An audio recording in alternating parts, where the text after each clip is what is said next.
విందాం. ఎక్కువ సమయం ఏం తీసుకోను, జస్ట్ 5 minutes. లూకాసు వార్త 2వ అధ్యాయం మొదటి వచనం. లూకాసు వార్త 2వ అధ్యాయం మొదటి వచనం. ఆ దినములలో సర్వలోకమునకు ప్రజా సంఖ్య రాయవలనని కైసరు ఆగుస్తు వలన ఆజ్ఞ ఆయను. ఇది కొరేనియా సిరియాకు అధిపతి అయిన దినంలో జరిగింది. ఆ దేశంలో ఆ దినములలో అంటే ఏ దినములలో అంటే యేసు ప్రభు పుట్టినప్పుడు, యేసు ప్రభు కన్యక గర్భంలో ఉన్నప్పుడు ప్రజాసంఖ్య రాయడానికి కైసరు ఆగుస్తు ఆజ్ఞ ఇచ్చాడు. కైసర్ ఆగుస్తు అంటే అగస్టస్ సీజర్. ఇంగ్లీష్లో ఆయన పేరు అగస్టస్ సీజర్. ఈయన ఎవరంటే జూలియస్ సీజర్, అగస్టస్ సీజర్, వీళ్ళు అన్నదమ్ములు. వీళ్ళు రోమ్ను పరిపాలిస్తున్నటువంటి దినాల్లో అవి. అప్పుడు ప్రజాసంఖ్య సెన్సస్ తీయాలని అగస్టస్ అనే చక్రవర్తి ఆజ్ఞ ఇచ్చాడు. ఇది ఎవరు రాస్తున్నారంటే లూక్ రాస్తున్నాడు. లూక్ ఎవరంటే యేసు ప్రభుతో ఉన్న ఆయన. లూక్ 70 సంవత్సరాల, యేసు ప్రభు చనిపోయినాక 70 సంవత్సరాల తర్వాత రాశాడు. అంతకుముందు మత్తయి కూడా రాస్తాడు. మత్తయి 40 సంవత్సరాల వయసు, యేసు ప్రభు చనిపోయాక 40 సంవత్సరాలప్పుడు. ఎందుకు ఈ మాట చెప్తుందంటే, ఇప్పుడు ఈ బస్తులు ఉన్నప్పుడు ఆంధ్రయ్య గారు ఉన్నారు. ఆంధ్రయ్యని ఎంతమంది గుర్తుపడతారంటే ఇప్పుడున్న వాళ్ళందరూ గుర్తుపడతారు. ఇంకొక తరం వస్తే వాళ్ళు గుర్తుపట్టరు. ఆ తరం వెళ్ళిపోయిందంటే గుర్తుపట్టరు. అయితే ఇక్కడ ఉన్న వాళ్ళకి అది తెలుస్తుంది. ఆ దినాల్లో మత్తయి, మాథ్యూస్, లూక్ యేసు ప్రభుతో ఉన్నారు కనుక ఇది హిస్టారికల్గా ప్రూవ్ అయింది. దేవునికి మహిమ కలుగును గాక. అదే యోహాన్ రాస్తాడు, మేము చూచిన వాటిని, విన్న వాటిని, కన్న వాటినే మేము రాస్తున్నాం కానీ వేరేది ఏం రాయడం లేదట. దేవునికి మహిమ కలుగును గాక. 1851లో బ్రాన్సన్ అనే ఒక ఆయన ఆర్కియాలజీ మీద 3 డిగ్రీలు తీసుకున్నాడు. 12 పిహెచ్డీలు చేశాడు. మొత్తం 15 పిహెచ్డీలు చేసి దేవుడు లేడన్నాడు. దేవుడు లేడంటే ఆయనకు ఒక కొత్త నిబంధన ఇచ్చారు. ఇచ్చి ఇది చదివి యేసు ప్రభు దేవుడు కాదు అని ప్రూవ్ చేయమన్నారు. అంటే ఆయన చదివి అక్కడ 9 సిటీస్, 3 ద్వీపాలు, 54 పట్టణాలు ఉన్నట్లు లూకాసు వార్తలో ఆయన రీసెర్చ్ చేశాడు.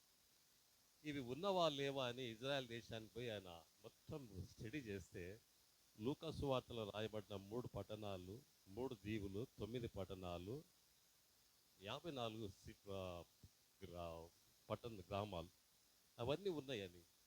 కనుక ఈ లూకాసు వార్తలో రాయబడ్డది యేసుప్రభు సెన్సస్ నుంచి రాయబడ్డ అన్ని కరెక్ట్, నిజము అని ఈ బ్రాన్ హ్యామ్ అనేట ఆయన రుజువు చేశాడు. హల్లెలూయా.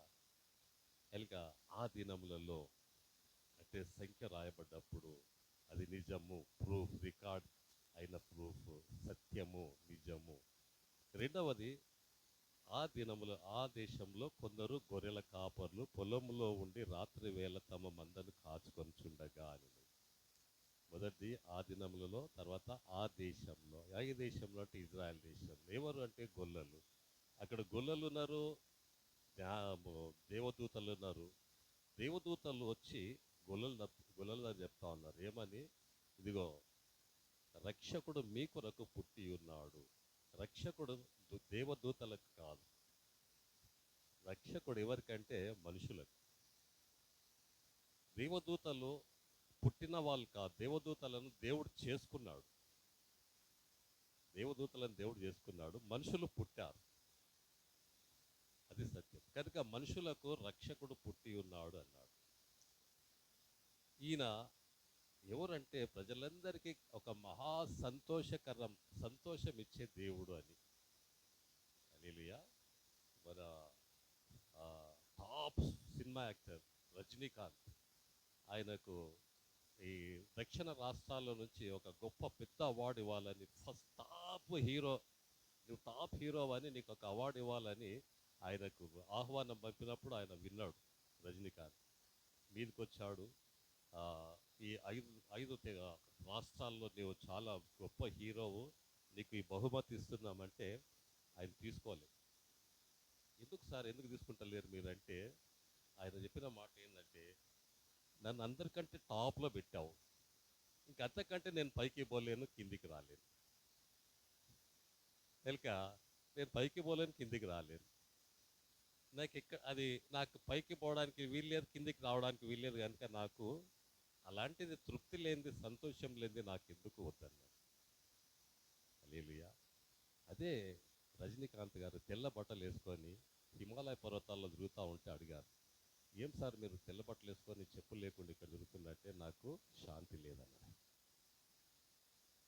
నాకు శాంతి కొరకు నేను వెతుకుతున్నాను, నెమ్మది కొరకు వెతుకుతున్నాను.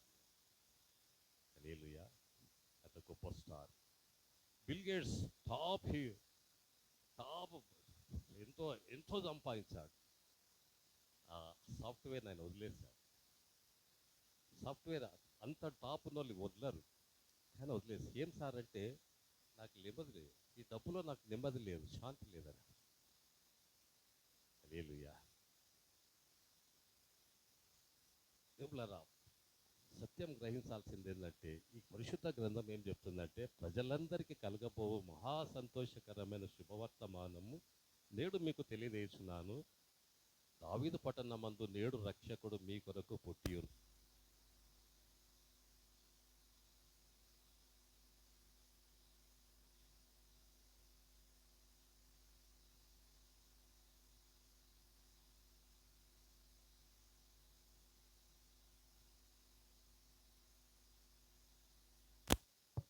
ఓకే, ఒక చిన్న కథ చెప్పి నేను ముగిస్తా, చాలా ఆలస్యమైంది కదా. కొంతమంది టూరిస్టులు ఉంటారు, ఆ, వీళ్ళు ఏం చేస్తుంటారంటే అనేక రకాల స్థలాలు తిరుగుతూ ఉంటారు. ఒక ఆమె సౌత్ ఆఫ్రికా దేశాన్ని తిరగాలని, ఆఫ్రికా దేశం ఎట్లా ఉందో అని పెద్ద పెద్ద పట్టణాలు, గ్రామాలు, తాలూకాలు, గ్రామాలు వెతుక్కుంటూ ఒక గ్రామానికి వచ్చింది. ఆ గ్రామానికి వచ్చినప్పుడు ఆ గ్రామం అంతా వాళ్ళు అక్కడ ఏం చేస్తున్నారంటే మంచిగా తోరణాలు కట్టారు, ఆ, రోడ్లన్నీ శుభ్రంగా, బస్తి అంతా శుభ్రం చేశారు, ఊరంతా గ్రామం అంతా శుభ్రం చేశారు, ఇండ్లన్నీ కడుక్కున్నారు, రోడ్లన్నీ శుభ్రం చేశారు, తోరణాలు కట్టారు. ఆమె అడిగింది, ఏం సార్ ఇక్కడ ఏం జరుగుతుందంటే, రేపు ఉదయం 7 గంటలకు రా, నీకు తెలుస్తుంది అన్నాడు. నెక్స్ట్ డే మార్నింగ్ 7 గంటలకు ఆమె వచ్చింది. అక్కడ వచ్చినప్పుడు అక్కడ ఒక స్తంభానికి ఒక 18 సంవత్సరాల యవనస్తురాలను కట్టేస్తున్నారు. ఆమె కింద మంటలు పెట్టారు, ఒక రాడ్ ఉన్నది, ఆమె నిలబడి చూస్తున్నది, అందరు చూస్తూ ఉన్నారు. అందరు చూస్తుంటే ఆ కట్టెలో కిరోసిన్ పోసి మంట పెట్టారు. ఆ యవనస్తురాలు కాలి మంటలకు అరుస్తూ ఉంటే ఆమెను పైకి తీశారు. ఒక రాడ్ పెట్టి కిందికి ఇట్లా అన్నప్పుడు పైకి పోయి మళ్ళీ దింపారు. మళ్ళీ మంటలు, మళ్ళీ కాలుతున్నది, మళ్ళీ మంటలు కాలుతున్నది, మళ్ళీ పైకి లేపారు. మూడోసారి కూడా అలాగే చేస్తారు. బాగా కొన ప్రాణంతో ఉన్నప్పుడు తీసుకొచ్చి ఒక మంచం మీద బండ పెడితే ఆ గ్రామస్తులంతా ఒక్కొక్కరు వచ్చి ఆమె మాంసం, కొన ప్రాణంతో ఉన్న ఆమె మాంసం తీసుకొని గ్రామం అంతా తినేస్తారు. ఆమె అందరు తినేస్తారు, ఆమె చనిపోయింది, ఘోరంగా చనిపోయింది, భయంకరంగా చనిపోయింది. ఆయన అడిగారు అందరు, ఎందుకు ఇట్లా చేస్తారంటే, మేము ప్రతి సంవత్సరం చేస్తాం. ఎందుకు చేస్తారంటే, మా పాపం శాపం అంతా ఆమె మీద తీసుకున్నది, మా శాపం అంతా పాపం అంతా ఆమె మీద వేసి మేము ఆమెను అలా చంపేస్తామన్నారు. అది ఒక గ్రామానికి వాళ్ళకు ఉన్నటువంటి ఆచారం, ఇప్పుడు లేదని ఒకప్పుడు. కానీ కథ పక్కకు పెడితే 6 గంటలు యేసుప్రభు సిలువలో వేలాడాడు. ఇంకా ఘోరంగా ఆయన చేతుల్లో మేకులు కదిలిచ్చినప్పుడు ఆ ఎముకలు కుచ్చుకొని నొప్పిలేసి కాళ్ళకు మేకులు కొట్టారు, చేతుల్లో కొట్టారు, తలలో ముళ్ళ కిరీటం పెట్టారు. అంత రక్తపు ముద్దగా వేలాడాడు ఆయన. హల్లెలూయా. అంతకంటే ఘోరంగా 6 గంటలు నరకం అనుభవించాడు. ఎందుకు అంటే, మనకు రావాల్సిన శిక్ష ఆయన అనుభవించాడు, మనం చేసిన పాపాలకు. మనకు రావాల్సిన శిక్ష. ఆయన సమాధి చేస్తే తిరిగి మూడో రోజు లేచాడు. హల్లెలూయా. అందుకే పరిశుద్ధ గ్రంథం ఏం చెప్తుందంటే దేవుడు లోకం ఎంతో ప్రేమించింది కాగా తన అద్వితీయ కుమారుని అందు విశ్వాసం ఉంచు ప్రతి వాడు నశింపక నిత్య జీవం పొందడానికి, నిత్య జీవం అది పరలోకం, స్వర్గం, ముక్తి అనేది మనకి ఇవ్వడానికి ఆయన ఈ లోకానికి వచ్చాడు. యేసు రక్తము ప్రతి పాపము నుండి మనల్ని పవిత్రులుగా చేయడానికి పరిశుద్ధ గ్రంథం సెలవిస్తున్నాడు. ఆయన ఎదుకొచ్చువారిని ఆయన ఎంత మాత్రము త్రోసివేయడట. హల్లెలూయా. మన పాపములను ఒప్పుకొని ఎలా ఆయన నమ్మదగిన వాడు, నీతిమంతుడు, సమస్త దుర్నీతి నుండి ఆయన మనలను విడిపించినట్లు. ప్రార్థన చేసుకుందాం.